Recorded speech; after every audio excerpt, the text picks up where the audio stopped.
ഇതൊരു 1 kg white forest കേക്കായിരുന്നേ.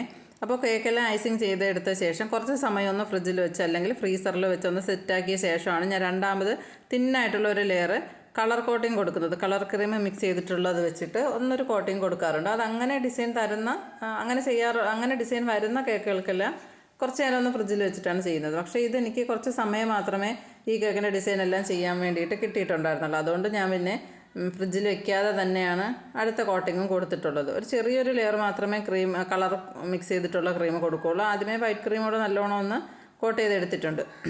അപ്പോൾ ഫ്രിഡ്ജിൽ വെക്കാത്തത് കൊണ്ട് തന്നെ ചിലപ്പോൾ രണ്ടും കൂടി മിക്സായി പോകാൻ സാധ്യത ഉണ്ട്. അപ്പോൾ അതൊന്ന് ശ്രദ്ധിച്ചിട്ട് വേണം ചെയ്യാൻ. അല്ലാതെ നമുക്ക് ആ വൈറ്റ് ക്രീം നല്ലോണം ഒന്ന് സെറ്റായിട്ടുണ്ടെങ്കിൽ പേടിക്കേണ്ട കാര്യമില്ല. ഇത് അവിടെ തന്നെ ഇരുന്നോളും. അത് രണ്ടും തമ്മിൽ മിക്സ് ആവാൻ വലിയ പ്രശ്നം വരില്ല. പക്ഷേ ഇതൊന്ന് ശ്രദ്ധിച്ച് ചെയ്താൽ മിക്സ് ആവാതെ എടുക്കാൻ പറ്റുള്ളൂ. ചെറിയ ഒരു കോട്ടിങ് മാത്രമേ കൊടുക്കൂ. നല്ല കട്ടിക്കാണ് നമ്മൾ കൊടുക്കുന്നതെങ്കിൽ കുഴപ്പമില്ല.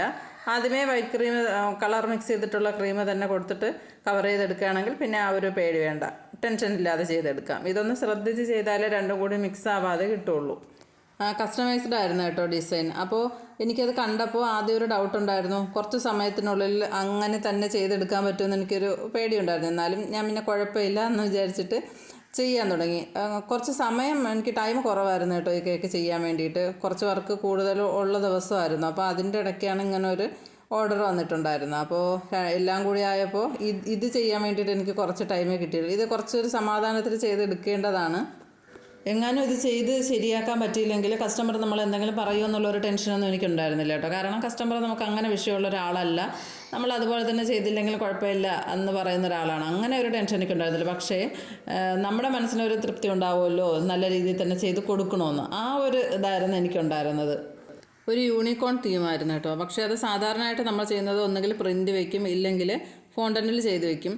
അപ്പോൾ ഇത് ഫോണ്ടൻറ്റിൻ്റെ ചെറിയൊരു പീസ് വന്നിട്ടുണ്ട്. പക്ഷേ ബാക്കിയെല്ലാം നമുക്ക് കൈകൊണ്ട് ചെയ്യുന്ന വർക്കുകളാണ്, ക്രീം കൊണ്ട് ചെയ്യുന്ന വർക്കുകൾ.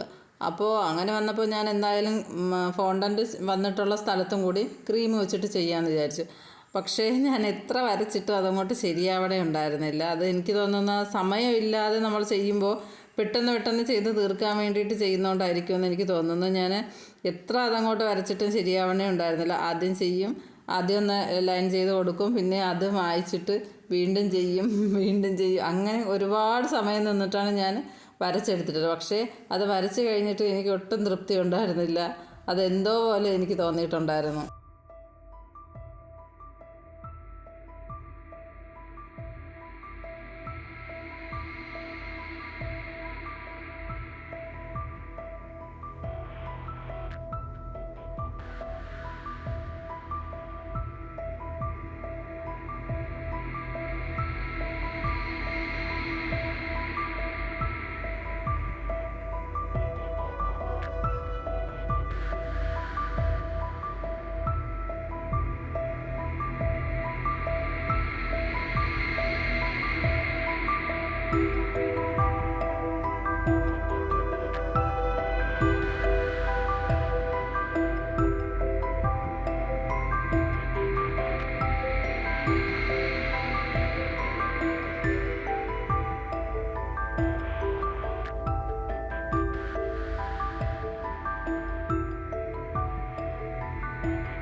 കസ്റ്റമർ തന്ന മോഡൽ ഏകദേശമൊക്കെ അതേപോലെ തന്നെ ചെയ്യാൻ ഞാൻ ശ്രമിച്ചിട്ടുണ്ട്. പക്ഷേ എനിക്ക് ആ യൂണിക്കോൺ മാത്രമാണ് ഒത്തിരി ഒരു ഇഷ്ടക്കുറവായിട്ട് തോന്നിയിട്ടുണ്ടായിരുന്നത്. കാരണം അത് കുറച്ചൊന്ന് തടിച്ചിരിക്കുന്ന പോലെയാണ് എനിക്ക് തോന്നിയിട്ടുണ്ടായിരുന്നത്. ബാക്കിയെല്ലാം ഏകദേശം സെയിമായിട്ട് അതിൽ തന്നിരുന്ന പോലെ തന്നെ ചെയ്തിട്ടുണ്ടായിരുന്നു. പിന്നെ കുറച്ച് സ്പ്രിങ്കിൾസ് ആയിരുന്നു ആ മോഡലുണ്ടായിരുന്നത്. എൻ്റെ കയ്യിൽ ഷുഗർ ബോൾസ് ഗോൾഡിൻ്റെതേ ഉണ്ടായിരുന്നുള്ളൂ കുറച്ച്. പിന്നെ ഞാൻ അതാണ് ഇട്ട് കൊടുത്തിട്ടുണ്ടായിരുന്നത്. ബാക്കിയെല്ലാം ബോർഡിൽ തന്നെയാണ് എഴുതി കൊടുത്തിരുന്നത്. ബാക്കിയെല്ലാം ഏകദേശം അത് തന്നിരുന്ന അതേ മോഡലിൽ തന്നെയാണ് ചെയ്തിട്ടുണ്ടായിരുന്നത്. അപ്പോൾ എൻ്റെ മനസ്സിനൊരു തൃപ്തിക്കുറവ് തോന്നി എന്നുള്ളതാണ്. അതുകൊണ്ട് ഞാൻ കസ്റ്റമറിനോട് നേരത്തെ തന്നെ പറഞ്ഞിട്ടുണ്ടായിരുന്നു, എനിക്ക് ടൈം കുറവായതുകൊണ്ട് അത്ര ഭംഗിയാക്കാൻ എന്നെക്കൊണ്ട് പറ്റിയിട്ടില്ല എന്ന് ഞാൻ പറഞ്ഞിട്ടുണ്ടായിരുന്നു. അപ്പോൾ ഫോട്ടോ ഇട്ട് കൊടുത്തപ്പോൾ കസ്റ്റമർ പറഞ്ഞു കുഴപ്പമില്ല, നന്നായിട്ടുണ്ട് എന്നാണ് പറഞ്ഞിരുന്നത്. പിന്നെ കേക്ക് കഴിച്ച ശേഷം എന്നെ വിളിച്ച് അഭിപ്രായം പറഞ്ഞിട്ടുണ്ടായിരുന്നു, നന്നായിട്ടുണ്ടായിരുന്നെന്ന്. അപ്പോൾ നമ്മൾ ചെയ്യാനുള്ളൊരു കാര്യമെന്ന് പറഞ്ഞാൽ നമുക്ക് ഇതേപോലെ ഡിസൈനൊക്കെ ചെയ്യുമ്പോൾ എന്തെങ്കിലും ഒരു ഫാൾട്ട് അതിനകത്ത് വന്നാൽ നമ്മുടെ കേക്കിൻ്റെ ടേസ്റ്റ് ഒരിക്കലും കുറയ്ക്കാൻ പാടില്ല. അത് നല്ല രീതിയിൽ തന്നെ ചെയ്ത് കൊടുക്കണം. അപ്പോൾ നമുക്ക് എന്തെങ്കിലും ഇതിനകത്ത് വരുന്ന എന്തെങ്കിലും കുറവ് നമ്മൾ കേക്ക് കഴിക്കുമ്പോഴത്തേക്കും കസ്റ്റമറിന് ആ ഒരു ഇത് തോന്നാൻ പാടില്ല. ആ രീതിക്ക് വേണം ചെയ്ത് കൊടുക്കാൻ. ടേസ്റ്റ് വൈസ് നോക്കുമ്പോൾ കസ്റ്റമറിന് എന്തായാലും ആ കേക്ക് ഇഷ്ടപ്പെടണം. അപ്പോൾ ഈ ഡിസൈനിൻ്റെ കാര്യങ്ങളെല്ലാം അങ്ങ് മറന്നു പോകുന്ന രീതിയിൽ വേണം ചെയ്ത് കൊടുക്കാൻ.